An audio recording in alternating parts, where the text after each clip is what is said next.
Ahojte na kanáli Zdravý chrbát online. Vedeli ste, že veľký a silný ramenný sval neznamená, že vaše ramená sú stabilné a funkčné? Veľa ľudí, keď ide cvičiť ramená, automaticky siahne na činky a začne robiť predpažovanie, rozpažovanie alebo tlakové cviky nad hlavou. Áno, sú to základné cviky, ktorými posilníte deltoidový sval, teda ten veľký sval, ktorý vytvára guľatý tvar ramena. No tu je háčik. Deltoid je veľký a silný, no úplne závislý od stability, ktorú mu dávajú malé svaly rotátorovej manžety. Ide o 4 svaly, ktorých hlavnou úlohou je stabilizácia ramennej hlavice v kĺbovej jamke, a to pri každom pohybe. Či už idete chytiť pohár, alebo sa obliekate, alebo robíte pohyb s odporom. Keď sú slabé, môže sa hlavica ramennej kosti pri každom pohybe trochu posúvať a to môže viesť k dráždeniu šľach, bolesti ramena, zápalovým procesom alebo dokonca až k natrhnutiu mäkkých štruktúr. Je to podobné, ako keby sme mali silné a mohutné dvere, to je náš deltoidový sval, a slabé pánty, ktoré predstavujú rotátorovú manžetu. Ak sa dvere hýbu, pôsobia na slabé pánty a tie časom nevydržia váhu dverí, až sa rozpadnú. Ja vám dnes ukážem 2 cviky, ktorými zlepšíte funkciu a stabilitu manžety rotátorov, ale chcem upozorniť, že tieto cviky nemusia byť vhodné pre každého. Preto ak máte bolesti alebo iné problémy spojené s ramenným kĺbom, poradte sa najprv so svojím lekárom alebo fyzioterapeutom, napríklad aj so mnou. Začneme prvým jednoduchým cvikom, vhodný aj pre bolestivé ramená. Stačí len predpážiť ruky a poriadne ich vystrieť. Následne vytáčam dlane rúk do vonkajšej strany a potom do vnútornej strany. Je dôležité, aby rotovaný pohyb bol úplný, aby sa pohyb nezastavil v predlakti, ale aby pokračoval až do ramenného kĺbu.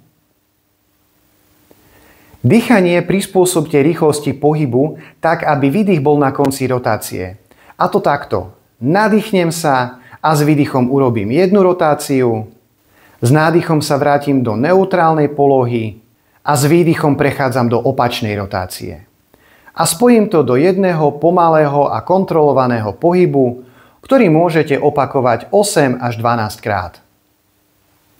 Takýto rotovaný pohyb môžete urobiť aj v polohe rozpážených rúk. Stojím rovno, rozpážim ruky a začnem ich vytáčať. Aj tu nezabudnite rotovať ruky do maximálneho pohybu, aby nebol čiastočný len v predlakti, ale aby sa rotovalo aj rameno, aby ste tú manžetu rotátorov pekne precítili. S výdychom urobíte rotáciu jedným smerom, s nádychom späť do neutrálnej polohy, s výdychom rotácia druhým smerom a takto opakujte 8 až 12 krát. Druhý cvik je aktívnejší. Je úplne normálne, ak vám bude v ramene aj práskať. No chcem upozorniť, že ak vám bude spôsobovať bolesti, necvičte ho. Prejdite na jednoduchšie, izolovanejšie cviky a keď sa vám stav zlepší, potom ho môžete opäť vyskúšať. Ľahnem si na brucho a čelo si opriem o vankúš, aby sa mi lepšie dýchalo. Dlaňou jednej ruky si chytím záhlavie a chrbát druhej ruky položím na spodok chrbta alebo sedací sval. Nadýchnem sa, s výdychom vymením pozície oboch rúk, opäť sa nadýchnem a s výdychom ruky vymením.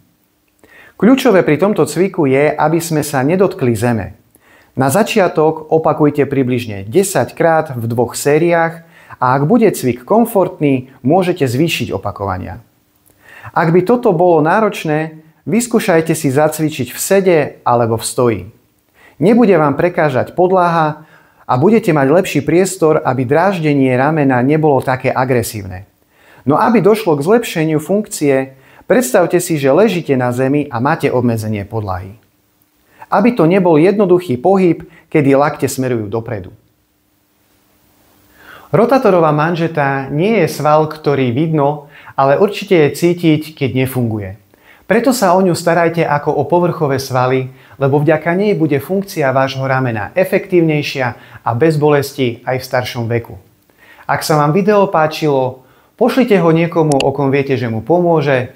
Nezabudnite ho aj olajkovať, podporite tak kanál Zdravý chrbát online. Sledujte ma a naďalej zlepšujte funkciu svojho tela.